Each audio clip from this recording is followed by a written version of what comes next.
Hey, you guys. Hi. We are open. Oh, I forgot. You know what? And I'm going to correct it now. Let me correct it now so the people know. The people who need to know. As y'all can tell from the title, well, now that I'm putting it up here, we're doing Sherlock Holmes. I know we started Flowers in the Attic. But I'm never gonna finish it. So I'm kidding. I was waiting on Scott to say something. Scott didn't want to say anything. Scott. Scott's scared of getting canceled. You know what the kids say nowadays? Canceled. So I'm gonna do it next time. I just felt like Sherlock. I didn't feel like listening. Like, it has been such a heavy day. I don't know if anybody pays attention to the news. It's been such a heavy day in America. I didn't want to read any heavy stories. I didn't want to have to revisit heavy stories. I wanted to, do Sherlock instead. I just wanted an old familiar friend. And so I went to Sherlock for comfort. He's my comfort blanket. He's my boo. So nonetheless, we're doing Sherlock Holmes. I just corrected it. So it is called, the title today is called Arson, Bloody Walking Sticks, and Charred Remains, featuring Sherlock Holmes, because we're doing that. And of course, as always, it's, Scott's here. He was allowed to come back. You guys are here. Sherlock Watson's here. We're even gonna bump into Inspector Lestrade. He gonna come back and get dragged. I'm here. We're here doing some Scooby-Doo detective agency type foolishness and shenanigans. And yeah, we're gonna do it. So Scott, with a title like Arson, Bloody Walking Sticks, and Charred Bodies, or I'm sorry, Charred Remains, what would you think? Like, what does that make you think about? Expecting some murder, some dead bodies. Yeah, I feel like that's to be expected with this foolishness. So violence, maybe a little violence. Violence is always, and some brandy. Brandy can always make an appearance at any time. Brandy can be utilized in the 1800s because it's the cure-all. Okay, a body part about to fall off, get a little brandy. Are you giving birth? Get a little brandy. Your eyeball, is falling out your socket, get a little brandy, period. What say you, Scott? Yeah. Brandy. Cure-all. It's the cure-all. Before we go on, now I didn't tell Scott this morning. So my grandmother's final remaining sibling passed this morning. My uncle passed this morning. Sorry to hear that. Yeah, he was in his 90s. So, he lived a nice long life, but it's just kind of a sad, you grow up with people and slowly, I guess, life be life. And so, from wherever I am to wherever he was, it was a pleasure spending time with you. Like, he was a fun uncle. He was a cool dude. And he was a good guy. So RIP to him. Life be lifing. But you know what? He got a good 90-something years out of it. So period. Yeah, it's a good run. It was a good run. And he chased women. He had a young girlfriend, okay? After his wife passed away, honey, he had young girlfriends, and them women were happy, honey. So I was like, yes, honey, he lived a good life. I don't think anybody really had anything bad to say about him. He was just a chill, cool dude. So RIP to him. It was a pleasure spending the time with you, sir. And our energies will meet from whence they need to. So let's get on with this story. You ready, Scott? I'm ready. So Sherlock is, is chilling. Him and Watson are chilling. Sherlock then convinced Watson to sell his first practice. I guess, they going back in time because these are like the return of Sherlock. Okay. So some kind of way Sherlock then convinced Watson, like, why don't you go ahead and sell your practice?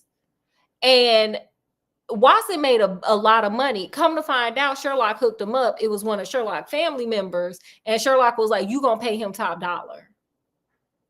It wasn't Mycroft though, even though like I wish he would appear in more stories. I like Mycroft.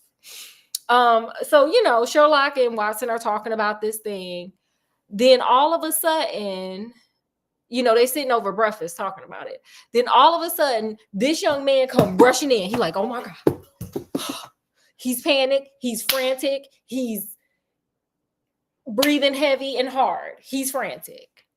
And he's like, "Oh my God, please, please, please listen to me.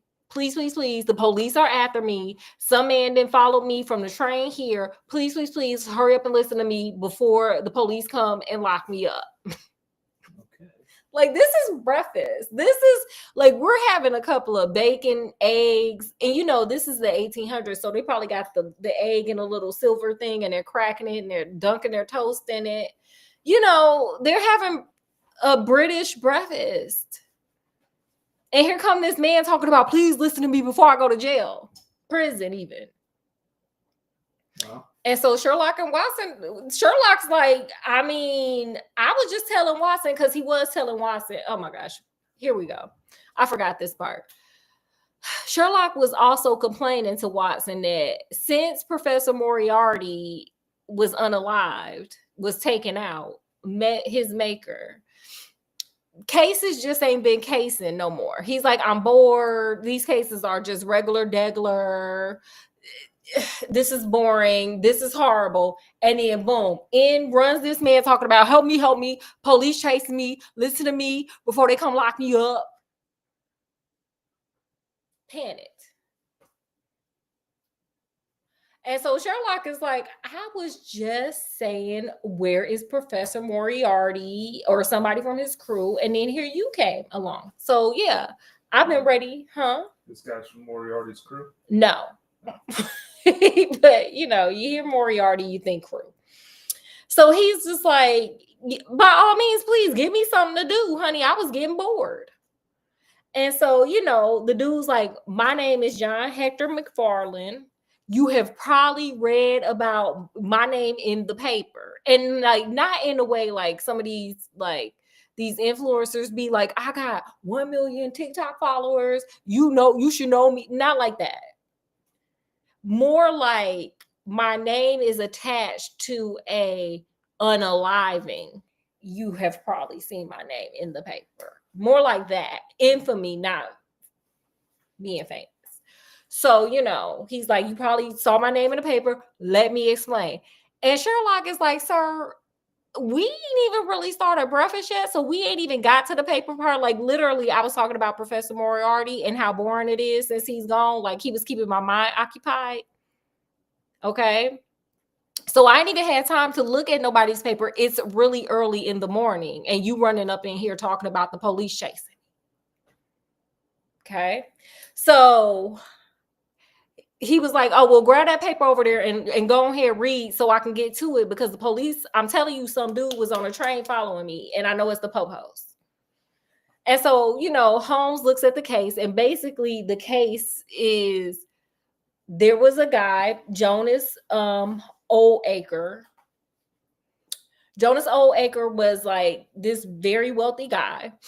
And so I guess he called over a solicitor, a lawyer, who is John Hector McFarlane,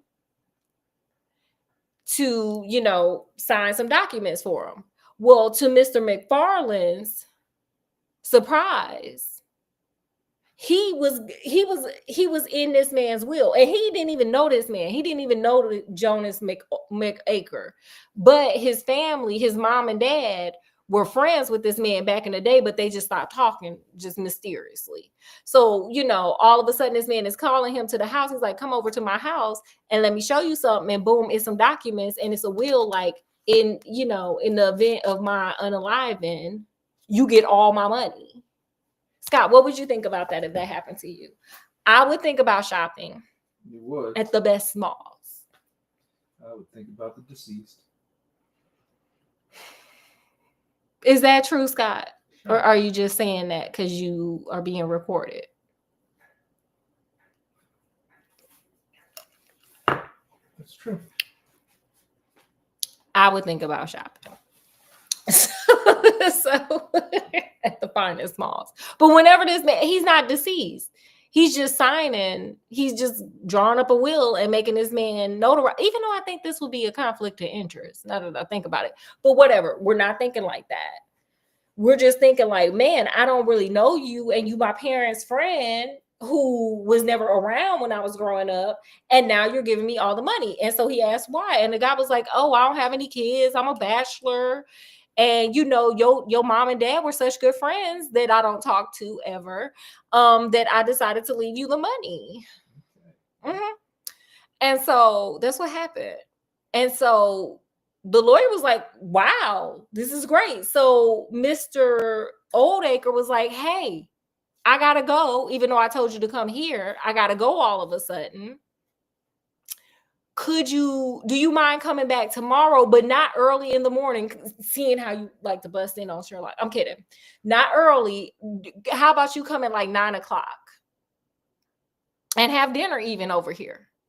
And so, John, we're going to call him Lil JJ. That's his name. It's like a combination of lawyer and John. Lil JJ.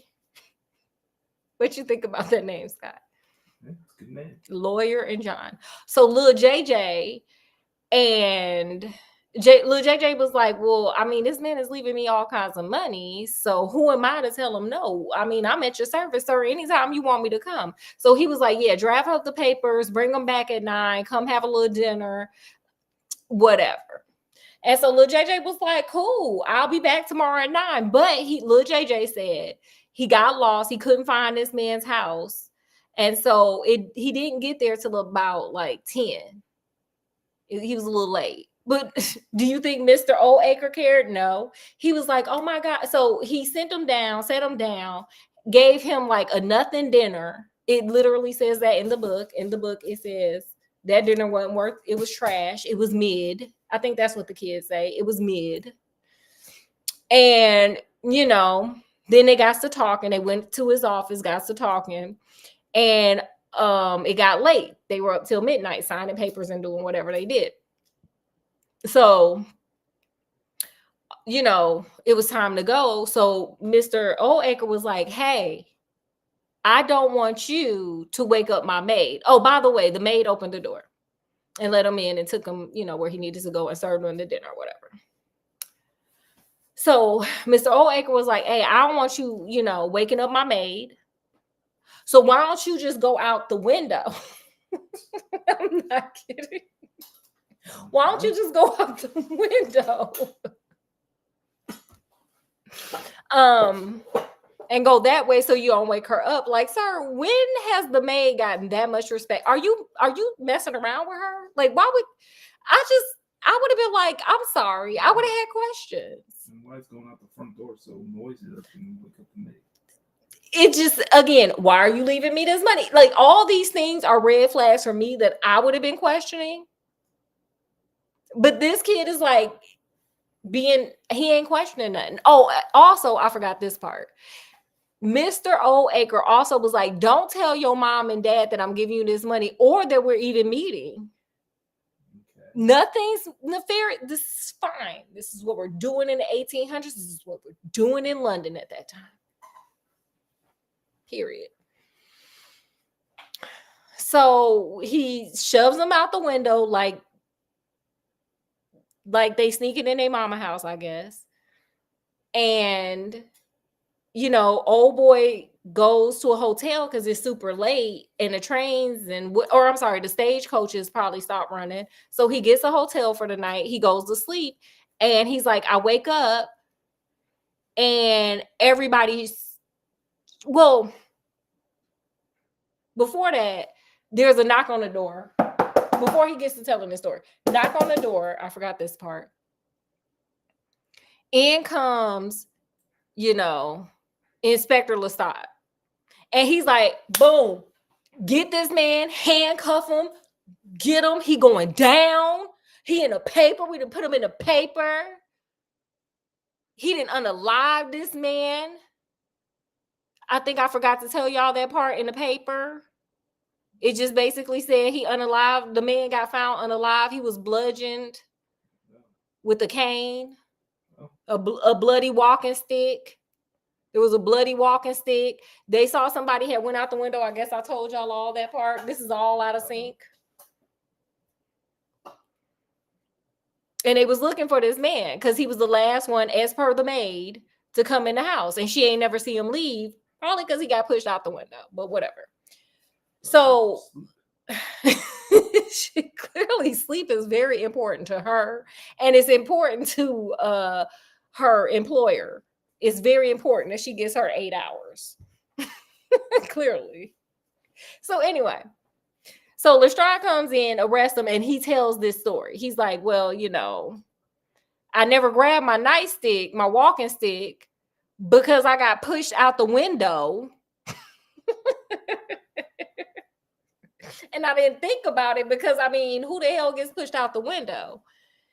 So, whatever. He was like, I also didn't get to get my hat because it was at the front door and I wasn't supposed to, bother the maid. So, whatever. So Lestrade like, okay, are you done talking? Because he was like, Sherlock, I don't care. Because Sherlock asked Lestrade, like, can he just tell his story? He didn't came in here and begged me to let him tell the story. Can he just tell the damn story? So they let him tell the story. And Lestrade is looking like, okay, are you done talking? And so, little JJ was like, yeah, I'm done talking. And so Lestrade was like, put the handcuffs on him, get the stagecoach, baby. You're going down. You're going down. Scott, you're going down. How the story went in not sequence. So, they take my boy on to jail, prison. I don't know what they had back then. And so Sherlock is like, well, Watson, guess what? Boom. We have to, solve this case because this young man is innocent. And Watson's like, kind of not. All the evidence is pointing to him. And Sherlock is like, nah, he innocent. I just know it in my spirit. In my soul right here, I know it. Now, I would also like to say, in the crime scene, they found charred remains, and the body clearly was burnt up. And there was a bloody walking stick and a hat there at the front door. So they knew it was him. And so Sherlock is like, no, we need to just, like, we got to set this man free. He's an innocent man. And so Watson's like, well, what are you going to do? Sherlock was like, I'm about to go talk to the mama and daddy. The thing that he's told this man not to do, I'm going to go do it. I'm going to do it. He didn't do it because he ain't smart. I'm going to do it because I'm smart. So, hey, I'll holler at you later, Watson. Just, hold me down. Hold the house down while I'm, out there in them streets. And I'm going to come back and I'm going to tell you what I found. So Sherlock goes out. Eventually he comes back. And Watson's sitting there looking like, so what happened? So Sherlock is like, I did not get the evidence I thought I would. He was like, this gonna sound crazy. This gonna sound crazy. But Lestrade might beat me this time. He might have the case. I may not be able to say this man. So Watson's like, okay, well, what did you find? This is what he found. So he went and talked to the parents. Now the daddy was gone trying to figure out what prison or jail or whatever his son was in, but the mama was there.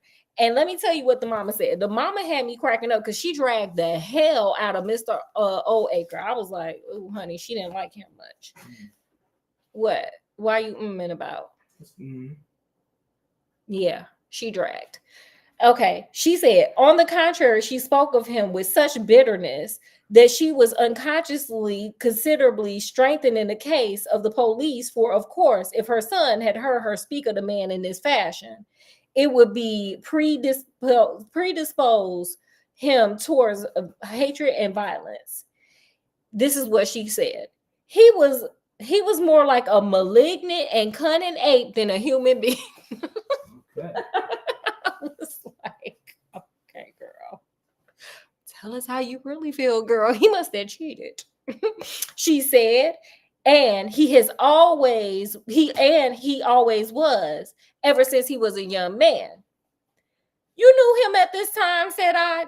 Sherlock Holmes. Yeah, I knew him well. In fact, he was an old suitor of mine.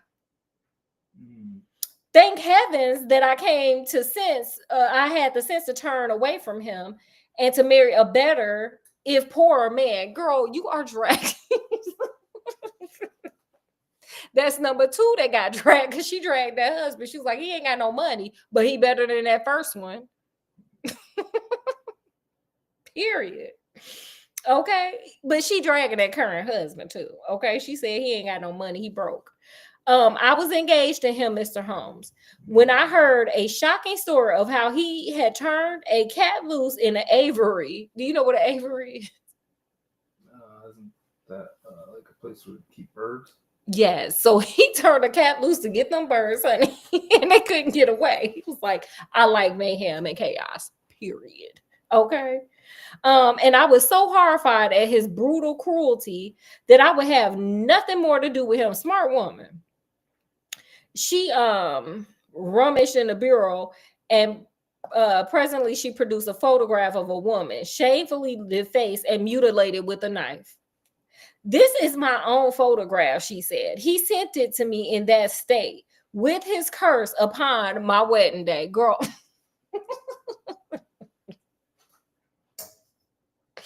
So he didn't send her a picture of herself with the face cut out on her wedding day. All right. Cursing her out. So I guess I would call them the same thing. Well, said I, at least he has forgiven you now, since he has left his property to your son. Mama said, neither my son nor I want anything from Janice Oaker. Ooh. Dead or alive, she cried with a proper spirit. There is a God in heaven, Mr. Holmes, and that same God who has punished that wicked man will show in his own good time that my son's hands are guiltless of his blood. So that's what Mama said. Mama was like, my son didn't do it. We don't need that man's evil money. Okay, that man is a loser. He crazy. He sending me portraits on my wedding day with my face cut out because I didn't want him, because he's a psychopath. My son didn't do it, period. That's all my girl had to say. Okay, she was like, whatever, I don't care, find the killer, because it ain't my son. So then Holmes went digging to like figure out like, okay, what's going on with Mr. Oldacre? Like, what's this dude on? Because she didn't have kind words. So he's like, let me see what kind of dude he is. So he rummaged through, and a lot of people didn't like him. He was a bad businessman. Nothing, nothing to get excited about. But Holmes was like, he did learn he didn't pay off a lot of his debts. This man owed a lot of people. But also something Sherlock Holmes found was Mr. Oldacre was sending a bunch of money to this man named Mr. Cornelius. A lot of money. Big money. So he was like, I wonder who this Mr. Cornelius is. But as he tried to track him down, nothing came of it. So Sherlock Holmes came home. He was defeated. He was like, oh, what the hell? And so, whatever. So, the day goes through, next day comes, all of a sudden, they wake up. Watson said Sherlock looked like hell. He had been smoking cigarettes all night. He had bags under his eyes. He was looking a mess. Okay. And so, he wakes up. He's like, Watson, I've been thinking about it all night. I think I kind of figured it out. I think we Gucci. I think I did it. I think I've reached the pinnacle. But all of a sudden, here come a letter from Inspector Lestrade. And he opens it up and reads it. And Inspector Lestrade basically is like, hey, we absolutely do not need your services. We have another piece of evidence that just got found that just pretty much signs, seals, delivers this case. It's a slam dunk. Go home, stay at 221 Baker Street. Don't come out. Just stay over there. I am a genius. That's Lestrade, right? Whatever. So Sherlock Holmes is like, I am unbothered. I absolutely have solved this case. I don't give a damn what Lestrade saying. Whatever evidence he got, gonna work against him. So he was like, let's get on over there to that house and go see Lestrade, telling me to stay away from the case. Who the hell he think he is? Yeah. So they go on out there. And Lestrade is like, oh, so you want to come see the new evidence so you can see how bomb I am, how big my brain is. You want to see my new evidence? Besides this bloody walking stick, these remains, this hat. You want to see the extra evidence? So he said, voila, look over here, voila, voila. What do you think it was, Scott? His evidence? Yeah, the new evidence. Don't know. It was a fingerprint. No. Lestrade was like, look at this fingerprint. We took his fingerprint. Boom, it's the same thing. Look at it. Boom. I'm a genius. And so Sherlock was like, where the hell was that fingerprint at yesterday? And Lestrade was like, we didn't do a thorough check. Which is like, sir, ain't that your job? But whatever. He telling on himself. He's like, we didn't do that thorough of a check. Don't worry about it. It's fine. Whatever. We found this fingerprint. Now, the house, actually, the maid was the one who pointed it out. And Sherlock is like, for real word, the maid pointed it out? Huh? Did she? I forgot a part. Holmes talked to the maid too. And the maid he said she was real shifty. She also said he never came and got the hat. It was just sitting at the front door. You know, whatever. So the maid had showed him the fingerprint. And she was like, oh my God, I bet you this fingerprint came when he went to go, get his hat. Because the fingerprint was in blood. He did it when he went to go get his hat. And Sherlock was like, okay, y'all play too much. He was like, nah, this really just confirms what the hell I'm thinking. So Lestrade was sitting in a room writing up his little, not like that, because they didn't have computers back then. He was writing his little, his little detective notes and doing his little paperwork or whatever. So Sherlock Holmes was like, okay, come on, Watson. We're going to walk through this house. We got to look at some stuff. So they looking and looking and looking and looking. They going through the halls. They looking. They trying to figure out what's all this. Sherlock looking and taking out his little magnifying glass and looking.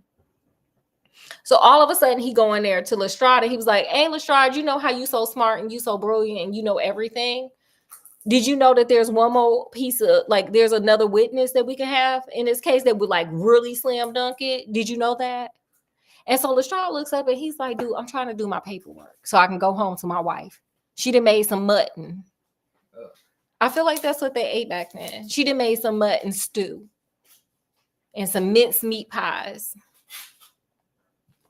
What do you want? So Sherlock was like, I want to show you this last person.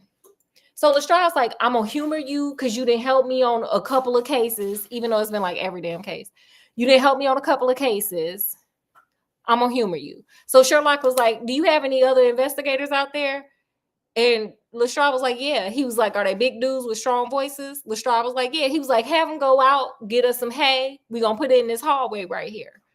And, he had some matches because he had been smoking cigarettes all night. So he was like, okay, when I give the call, and Scott, I need your participation. Y'all can participate too. Just make sure ain't nobody in your house. Okay. When I give the call on 3, we're going to say fire. He was like, Watson, you going to light that fire over there. On the call of 3, yes, in the hallway, it's fine. We didn't send a man to go get a bucket. On the count of 3, we're going to say fire. Are y'all ready? I'm going to do something. Okay.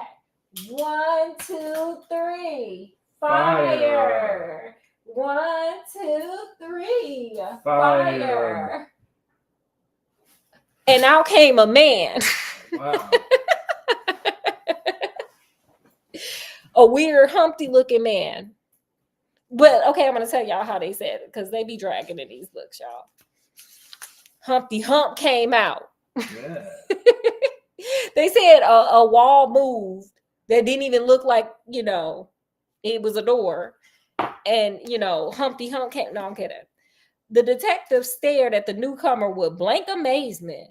The latter was blinking in the bright light of the corridor and peering at us and at the smoldering fire. It was an odious face, crafty, vicious, malignant, with shifty light gray eyes and white lashes. Like they called him it.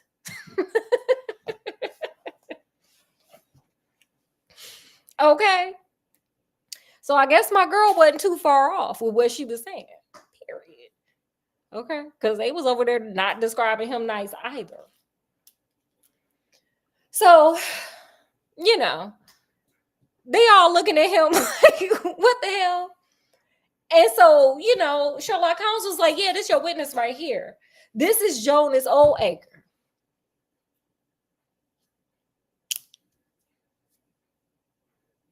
Remember when I said, little JJ?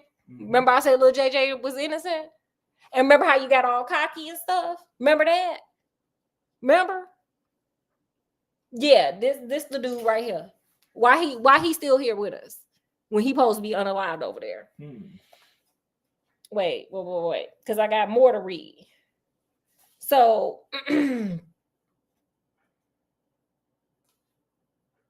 okay. So, Sherlock had a lot to say because Lestrade was over there being cocky and talking about how smart he was and how he didn't need Sherlock's service. So Sherlock was like, yeah, look at how much you didn't need me. You almost hung an innocent man. So here's Sherlock. I am sure, sir, it was only my practical joke. That's Mr. Oldacre talking about it was just a joke. Go sit down. Like, I would have been like, go sit down and shut up over there. You going to prison. Shut up. Anyway. Oh, a joke is it? You won't find the laugh on your side, I promise you. Take him down and keep him in the sitting room until I come. Mr. Holmes, here goes some trying to be humble, but he wasn't humble enough. Mr. Holmes, he continued, when they had gone, I could not speak before the constable. See, here. So you were wrong, and you don't want to own your wrong in front of them constables, huh? This is where he was making me mad. This is where he was making me mad a little bit. But I don't mind saying in the presence of Mr. Watson. So you can say it in front of Watson, but you can't say it in front of your dudes when you was absolutely wrong. But I digress. That this is the brightest thing you have done yet. Though it is a mystery to me how you did it. You have saved an innocent man's life. So this fool was over here. Wait, why did I go? Anyway, so Holmes, being who he is, decided he was just going to let Lestrade take the case because remember, he's supposed to be unalived himself. He's a ghost. So he was like, yeah, you go ahead, take credit for it. It's fine, whatever. But I would have told him next time you going to say what you need to say in front of them constables. That's what you going to do, sir. Okay? So anyway, so Lestrade was like, okay, how did you figure all this out? And so Holmes was like, well, it just was too damn convenient that this man then beat the man when he found out that this man was leaving him money. Clearly, they didn't talk to each other. You can look at the writing on this thing and see that this man rushed to write that this man was going to inherit all his money. Why would you rush something that big of a thought? And then he was like, well, he did too much with the damn fingerprint. Y'all might not do a thorough look, but I did a thorough look. And that was not there yesterday. Okay. So he did too much. He did too much. And it helped me figure out that this man is a whole villain. So then he went, he was like, but to thank me, Lestrade, for solving a case for you, Lestrade, why don't you go ahead and let me ask that man 2 questions? And so Lestrade was like, I owe you. So yeah, let's do it. So, they go in there to the Humpty Hump. They go in there to the Humpty dance. They doing the Humpty dance. It's your chance. And so, Sherlock was like, why'd you do it? Why'd you do it? Why'd you do this foolishness? And Mr. Oldacre was like, I did it because I had creditors. And I wanted to dodge them people. I wasn't going to pay them nothing. Also, I was still bitter and broken about that woman breaking up with me. So I figured, how can I really make sure I look like I'm not walking amongst the living? I framed somebody for it. Period. Right. Period. And Sherlock was just like, ugh, I hate you. Then he also asked, the second question was, what were those remains up that you burnt up? And Mr. Oldacre was like, I don't owe you no damn explanation, even though I explained to you, the first thing. It was probably a real human body, is what he meant to say. Lastly, Mr. Cornelius was Mr. Oldacre's, he was starting to live a whole new life. He was going to withdraw all that money from the bank and go live his new life in, I don't know, Acapulco. I don't know. He was going to go live, I don't know, in the Maldives. I don't know. So with that is the end of the story. What did you think, Scott? All right. I'm glad you figured it out. Of course he was going to figure it out. It's Sherlock Holmes. What are your lessons learned? Yeah, you just can't come to conclusions without all evidence. Period. Lestrade. Inspector Lestrade. Any other lessons? Yeah, I'm beginning to think this Detective Lestrade isn't much of anything. We watch a lot of... You should just go to the, I can't remember what the name of the club is. Whatchamacallit club. I forget what it was called. Let my craft answer it for him, but he'll put him out. He just needs to go there and shut his mouth. Oh, Scott's saying be quiet. Oh no. Scott's getting a little feisty around here. Okay, yeah. That's it. That's all your lessons learned. That's my lessons learned.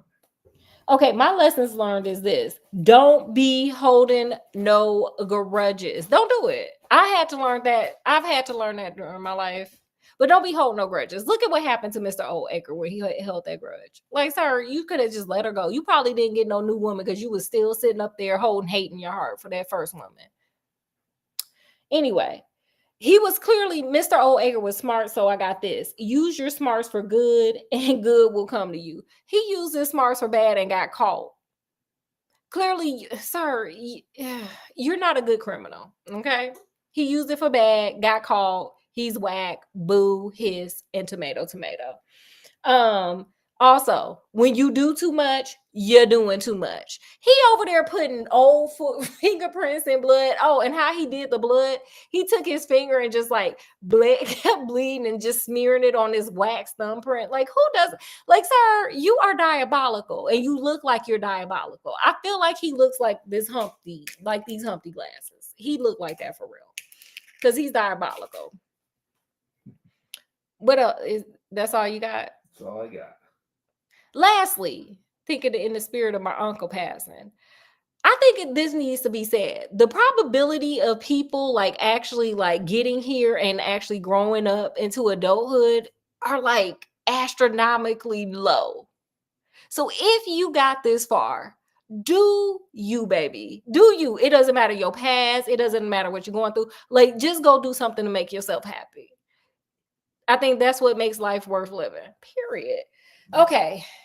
What you got? What you say? No, nothing. I was agreeing with you. Yeah, you here. You might as well make it worth your while, baby. You're here. You're here. Have fun. Be like my uncle.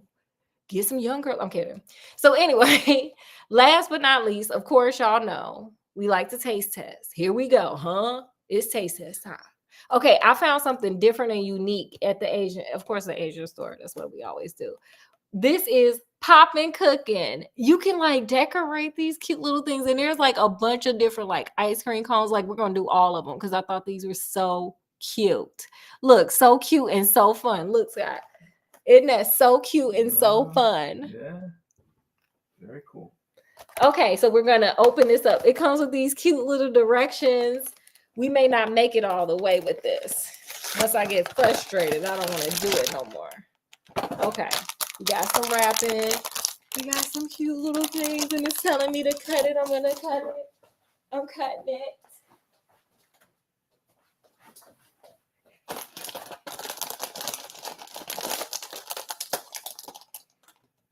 And watch me cut it wrong.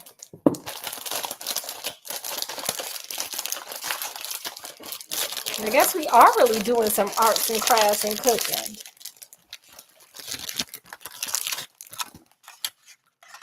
Huh.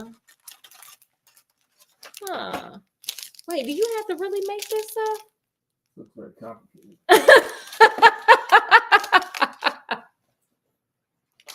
I kind of thought we would make it. Yeah. Like it comes with like this little thing. I think you got to make the donuts. Oh my. Oh, it's donut powder. Oh, get this. This is fun. If y'all have kids, get this. This is some strawberry sauce powder. Oh, this looks real complicated. Oh no, honey. This is some kind of chocolate sauce. Some sprinkles. I mean, it came full ready. They got crumbs. You could do all kinds of stuff with your donuts whenever you figure out how to do them. Vanilla sauce powder. And then custard dough powder. This is a whole science fair project.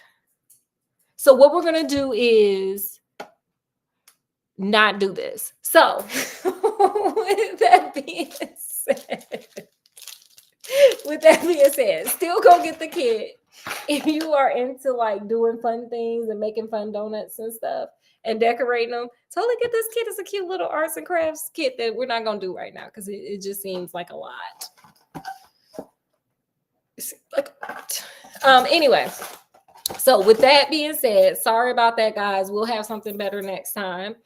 And yeah, do you have any last words, any last cries, any last like, share, subscribe? Oh yeah, I forget that every time. Like, share, subscribe. If you feel like it, comment. And with that, we bid you adieu from wherever we are to wherever you are. Peace, love, happiness, hair grease, and hair picks. We'll see you later. Bye.